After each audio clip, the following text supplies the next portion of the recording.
खुलुमबाय बड'लेण्ड रादाब नायगिरि बयनिसिमबो फुंबिलिनि गोजोन हामलायथि बावहरबाय। दिनै 14 जानुवारि 2025 इं मायथाइनि सानसेनि फानजामुथियाव थानाय राशिफोरखौ फरायथिनो लाबाय। मेष राशि, गोसोआ गिलुं गिलुं मोनगोन। मावनाय दांनायाव गोसो होनो हानाय नङा। सोलिफुनाय खामानिया आद्रा थालांगोन। वृष राशि, बयजोंबो बांसाव जागोन। उन्दैफोरा मान होनाय नङा। बुंनाय बाथ्राफोरा बेसेन होजानाय नङा। मिथुन राशि, बेसेन गोसा मुवा बेसाद सोरजिनानै लानो हागोन। नखरनि गोजोना गोजोर जागोन। नखराव माइनाव साफिगोन। कर्कट राशि, सुथुरजों खैसार साजानो हागौ।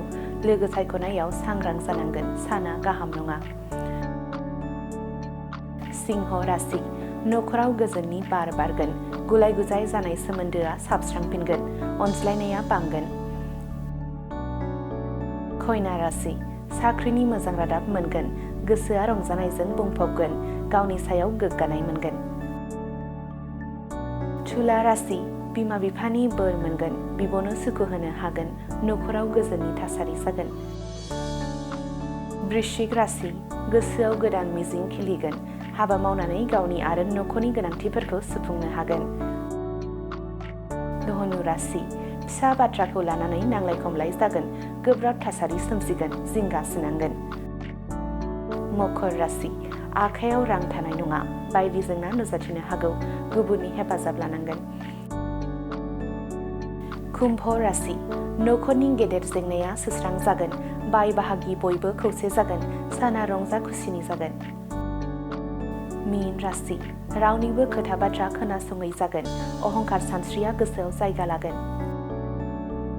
दिनैनि राशि फरायथिनाया एसेनोसै। बेजों लोगोसेनो दिनैनि साना बुहुमनि साफ्रोमबो सुबुंफोरनि थाखाय गाहाम जाथों, बेनि थाखाय बड'लेण्ड रादाब नखरनि जानानै इसोरनि खाथियाव आरज गाबनाय थाबाय। गोजोन्थों।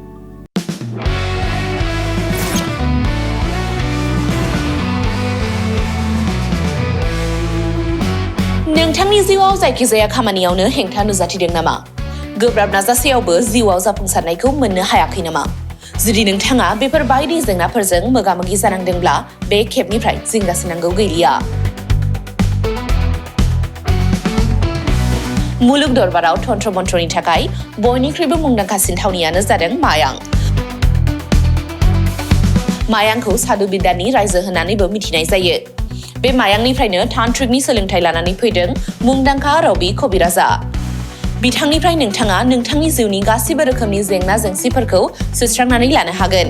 बिसि फिसायनि गेजेराव जेंना, गोसो थोनाया गारनानै थाङोब्ला लाबोफिननाय, जुलिनि जेंना, साख्रि मोननो हायै, हा हु धोन सम्पथिनि जेंना, बायदि बायदि जेंनानिफ्राय उदां जानो एबा सुस्रांनानै लानो थाखाय नोंथाङा दिनैनो दानो जगाजग खालामनो हागोन रबि कबिराजखौ। रबि कबिराजखौ जगाजग खालामनो थाखाय मबाइल नाम्बार 7099193841 एबा 7086047381 आव कल खालामनो हागोन।